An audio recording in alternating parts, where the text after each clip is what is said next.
So then I said to Becky, you said, Francesca, you will not believe what Amy said. And I was like, what did Amy say? And she was all like, Amy said, oh, hang on. Oh, hold on. I just got a notification. Just 2 seconds.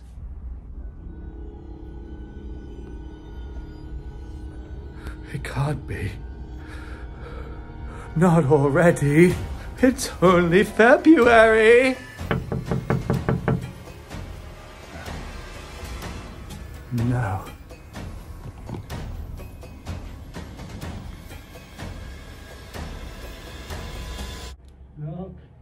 Look, it's the Scarecrow Rat prop. Look at it!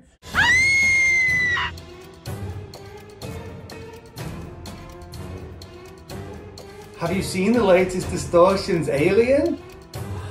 It's a spider! That's an alien!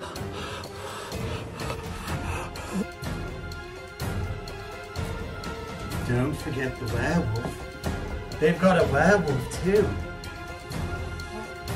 Look at the werewolf.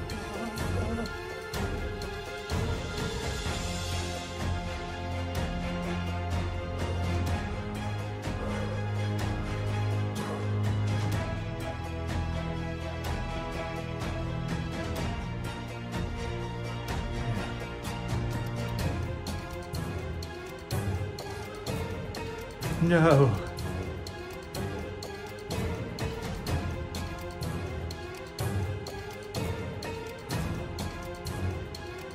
Look. No! I have a new Frankenstein prop. Oh. Oh, okay. Hey guys, it's me, Halloween Dad. Sorry about that really weird beginning to this intro. It's just that I'm aware that it's only February and I've already made several of these videos where I've been talking about props from one of my absolute favourite firms on earth, Distortions Unlimited. But there's a reason, and the reason is simple. Because Distortions keep on dropping one absolutely amazing and epic prop after another. And today is no exception. They have just dropped, well actually technically yesterday, in my opinion, their best prop so far this year, potentially one of their best ever. So let's have a look at this.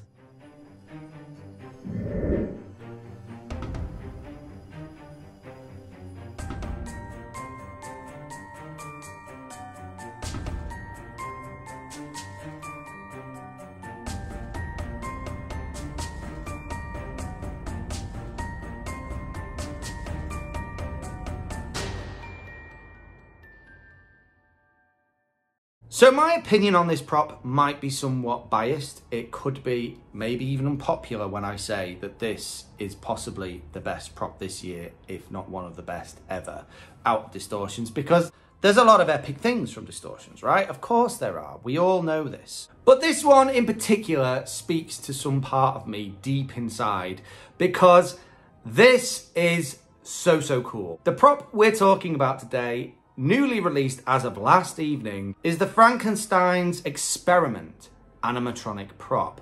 Now this is, unless I've missed something, which does occasionally happen, is their first new animatronic release of 2024. And what an animatronic. Now we've seen props with this kind of movement from Distortions before, which are clearly run off a compressor system and pneumatics, and it never gets old. I have to say, when both the mutant and all kinds of other of their flailing props that move around on a backboard, I absolutely love it. I love that action. It looks so, I don't know, it looks like they're having electricity pulse through their veins. You know what I mean? Like, it really looks really violent and creepy and scary. But the reason it works so well with this prop is for the obvious reason that this is Frankenstein's monster. I'm a big fan of Frankenstein's monster. I love the old school classic movies, and I also love the book, which, if you've watched one of my older videos, you'll know are very different, actually. This monster, Ed Edmonds is in the video once again, and he says quite specifically that they tried to go more off Mary Shelley's original, version of the monster. So he's quite big. His skin tone is more a yellowish off green, like rotting flesh, a lot like how Mary Shelley describes the monster. The eyes are grey and kind of not entirely with it. The face is gaunt. You can see some stitches on the head. It hasn't got the classic flat top, which I do actually really like from the classic Universal movie, but it's probably a truer adaptation of what the monster, how the monster was described in Mary Shelley's books. It's got this long, jet black, flailing hair. The face is kind of sunken, sullen, kind of sad looking face, in honesty. It doesn't have... That's possibly the only thing. For the action this animatronic is actually doing, flailing about, perhaps the face isn't in agony enough. Maybe I'd have liked to see a little bit more agony or maybe even some anger, whereas instead the face kind of looks kind of melancholy and sad, as if it's just sort of been told its grandma's died. You know, it's got that kind of expression, which is fine because I think, again, it's a truer representation of what Frankenstein's monster really was. Everything about this prop is absolutely amazing. The costume looks great. You've got this very simple brown outfit that's ripped open. Once again, like a lot of Distortions props, this guy is jacked. He's got a great looking physique for a dead guy. He's got the classic big clumping Frankenstein monster boots.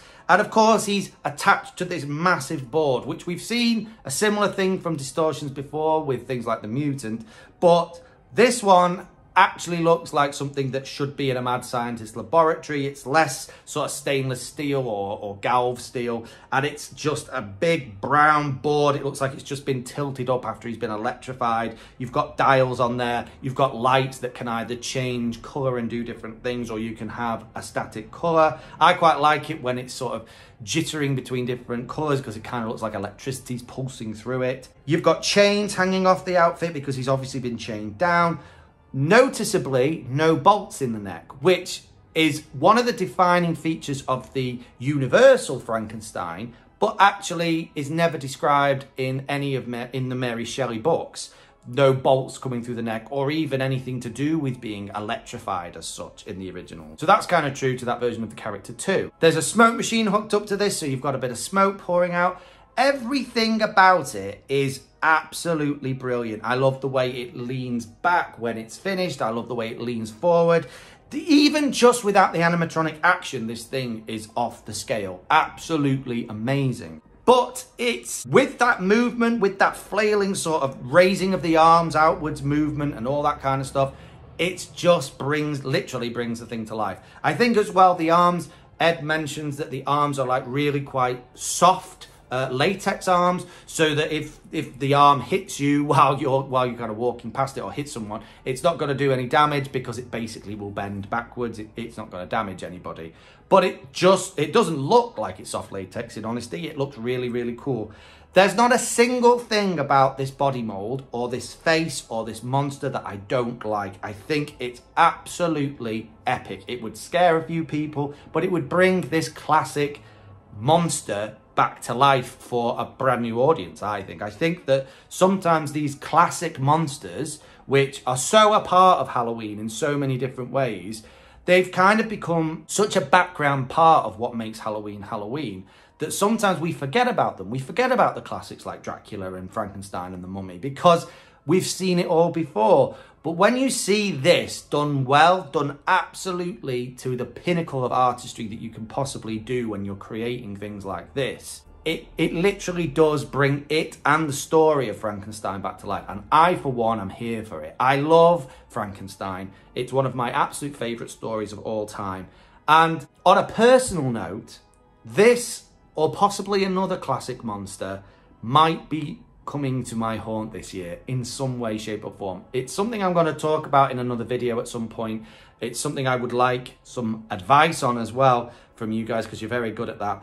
But this is something that definitely speaks to me on a personal level, because if I could access this without spending thousands of dollars, which I'm sure it is, I've not looked at the price. If I ever could get hold of something like this, I know exactly what I would do in my haunt, and it would be brilliant. It really, really would. It would be spectacular.